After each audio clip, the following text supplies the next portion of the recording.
सिंह और बुलेटिन की शुरुआत कर रहे हैं इस वक्त की बड़ी खबर के साथ। मुजफ्फरनगर से खबर, जहां आरएलडी अध्यक्ष जयंत चौधरी और अखिलेश यादव की मुलाकात। दोनों की मुलाकात में 2022 चुनाव का ब्लूप्रिंट तैयार हुआ और सभी जातियों को जोड़ने के लिए अभियान आरएलडी की तरफ से शुरू किया जाएगा। खतौली के श्रीराम गार्डन बैंकेट हॉल में भाईचारा सम्मेलन शुरू होगा और यहां अब राजनीतिक तौर पर इसके क्या परिणाम नजर आएंगे, ये फिलहाल देखने वाली चीजें हैं। लेकिन सभी जातियों को जोड़ने के लिए अभियान अब आरएलडी की तरफ से शुरू किया जाएगा। इसको लेकर के मुलाकात हुई है जयंत चौधरी और अखिलेश यादव की। खतौली के श्रीराम गार्डन के बैंकेट हॉल में यहां पर आगे के कार्यक्रम तय होने हैं। मुजफ्फरनगर से अब आगे की जो तस्वीरें हैं वो तय होंगी, और लेकिन इसका फायदा दोनों राजनीतिक दलों को क्या होगा, ये फिलहाल भविष्य के गर्भ में है। लेकिन दोनों की मुलाकात में 2022 चुनाव का ब्लूप्रिंट तैयार जरूर हुआ है और अब ऐसे में सभी जातियों को जोड़ने के लिए आरएलडी अभियान शुरू करने जा रही है। खतौली के श्रीराम गार्डन बैंकेट हॉल में सम्मेलन शुरू होगा और मुजफ्फरनगर से सम्मेलन की शुरुआत होगी। और उत्तर प्रदेश के अंदर हर राजनीतिक दल अपने तौर पर पार्टी को मजबूत करने के लिए, जनता के बीच तक पहुंचाने के लिए, सभी वर्गों को साधने के लिए कोशिश लगातार कर रहा है। और ऐसे में इस मुलाकात के कई मायने हैं।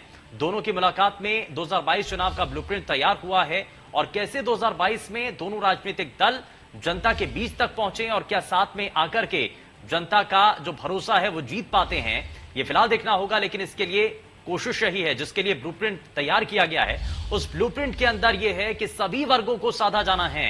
किसी खास विशेष को वर्ग को यहां पर छोड़ना भी नहीं है और सभी को साथ लेकर आगे चलना है। तभी जो जीत का रास्ता है वो मजबूत हो सकता है।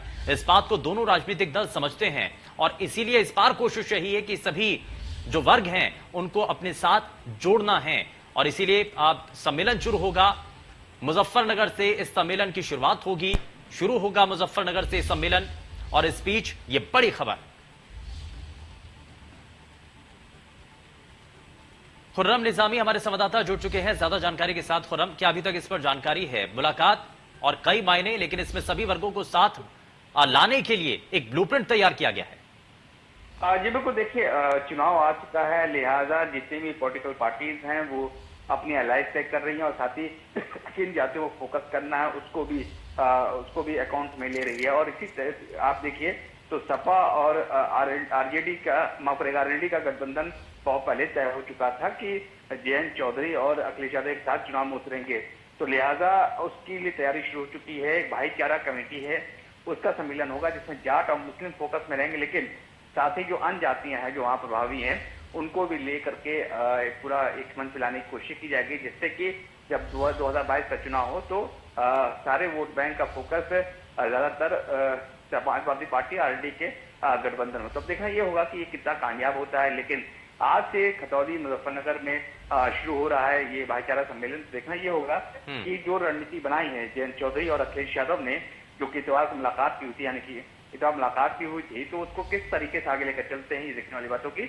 लेकिन एक बात बिल्कुल साफ है कि अब उत्तर प्रदेश में जो चुनावी सियासी सरगर्मियां हैं वो और रफ्तार। तो ये माना जाए खुर्रम कि दोनों दलों का साथ आने का जो रास्ता है वो मजबूत होता नजर आ रहा है। और साथ ही दूसरा मेरा सवाल ये भी है कि एक आज के समय में बड़ा आंदोलन जो चल रहा है वो किसानों का आंदोलन है, क्या उस मुद्दे को भी भुनाया जा सकता है? जी बिल्कुल, देखिए जो किसान आंदोलन है वो तो हावी रहेगा, खासतौर से वेस्टर्न यूपी यानी कि पश्चिमी उत्तर प्रदेश में। वो इसलिए क्योंकि जो बड़ी तादाद किसानों की है जो कि वोकल हैं, जो अपनी बात आगे रखते हैं, वो पश्चिमी उत्तर प्रदेश से ही आते हैं। दूसरी बात, पश्चिमी उत्तर प्रदेश में जिस तरीके का माहौल है और जाट और मुस्लिम वोट बैंक, निर्णायक वोट बैंक होता है, दोनों एक साथ हो जाए और कोई दल जीत सकता है। तो जाहिर सी बात है कि 2017 में जो शिकस्त मिली थी समाजवादी पार्टी को, तो उसमें भी काफी सीख लिया था। उसके बाद उनको समझ में आया था कि जो जाट और मुस्लिम का जो वोट बैंक है, अगर एक मंच पर ले आया जाए तो कोई भी गठबंधन आराम से एक प्रभावी तरीके से अपने आप को चुनावी मैदान में पेश कर सकता है। लिहाजा इसके लिए उसके लिए तैयारी तेज हो चुकी है और अब इंतजार इस बात का है कि ऐसे कौन सी सम्मेलन होगा या कौन सा ऐसा मंच होता है जहां पर जयंत चौधरी अखिलेश यादव एक साथ मंच शेयर करते हैं और अपनी बात रखते हैं। लेकिन फिलहाल भाईचारा सम्मेलन जो है उसकी तैयारी जो थी वो अब आखिरी पड़ाव पर है और आज से वो शुरू होगा। तो जाहिर सी बात है कि न सिर्फ जाट मुस्लिम बल्कि जो अन्य जातियां वहां प्रभावी हैं उनको भी साथ लाने की कोशिश की जाएगी। और यही वजह है कि आज उसकी शुरुआत की जा रही है, क्योंकि 2022 के चुनाव के मद्देनजर ये आपसे कोशिश की जाएगी, तभी 2022 में नतीजा देखने को मिलेगा। खुर्रम, लेकिन इसमें एक चीज और भी है कि अभी फिलहाल दो ये राजनीतिक दलों की तरफ से भाईचारा सम्मेलन को लेकर के तैयारियां हैं, लेकिन क्या इसमें और भी क्षेत्रीय दलों को इसमें जोड़ा जा सकता है, छोटी पार्टियों को भी इसमें शामिल किया जा सकता है, ताकि सभी वर्गों को साधने का जो इनका मास्टर प्लान है वो कामयाब हो पाए? देखिए, अखिलेश यादव जो सपा सुप्रीमो है, उनका हमेशा से कहना है कि छोटे दल के लिए उनका दरवाजा खुला हुआ है और उनको वो गले लगाने को तैयार हैं। तो यही वजह है कि महान दल हो या फिर आरएलडी हो, इन दोनों के साथ पहले ही वो गठबंधन तय किया जा चुका है। और इसी को देखिए, पश्चिम उत्तर प्रदेश की हम बात ठीक है, तो ठीक है, ये बेहद महत्वपूर्ण चीजें हैं। बहुत शुक्रिया खुर्रम निजामी इस पर जानकारी देने के लिए। लेकिन जरा आगे बढ़ते हैं और इसी को लेकर के जो जानकारी मिल रही है वो मुजफ्फरनगर से, और इसीलिए हमारे संवाददाता हमारे साथ जुड़ चुके हैं धर्मेंद्र कुमार।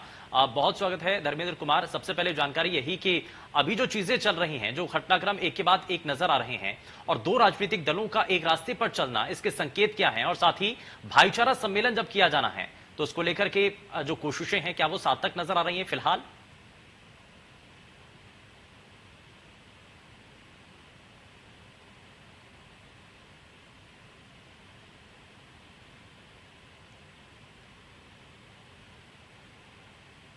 जाने की कोशिश की जाए कि जो राष्ट्रीय लोकदल है वो आपके हित में और आपके हित में राजनीति काम करेगा।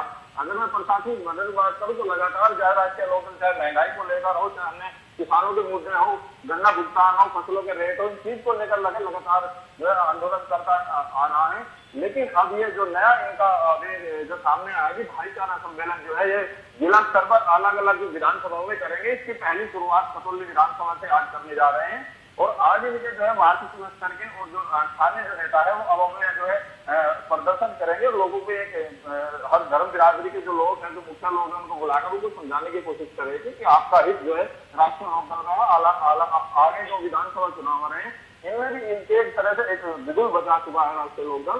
क्योंकि जो मुजफ्फरनगर की तरफ से जो भारतीय किसान के राष्ट्रीय अध्यक्ष राकेश टिकैत जी है वो लगातार किसान आंदोलन की बात कर रहे हैं और गाजीपुर में एक बड़ा आंदोलन जारी है। इसी के चलते कहीं ना कहीं राष्ट्रीय लोकदल अपनी जमीन तलाशने की कोशिश कर रहा है इस तरह के भाईचारा सम्मेलन कर रहा है। ठीक है, बहुत शुक्रिया धर्मेंद्र इस पर जानकारी देने के लिए। लेकिन ये रास्ता तो तैयार किया गया, लेकिन इतना आसान ये रास्ता नहीं है।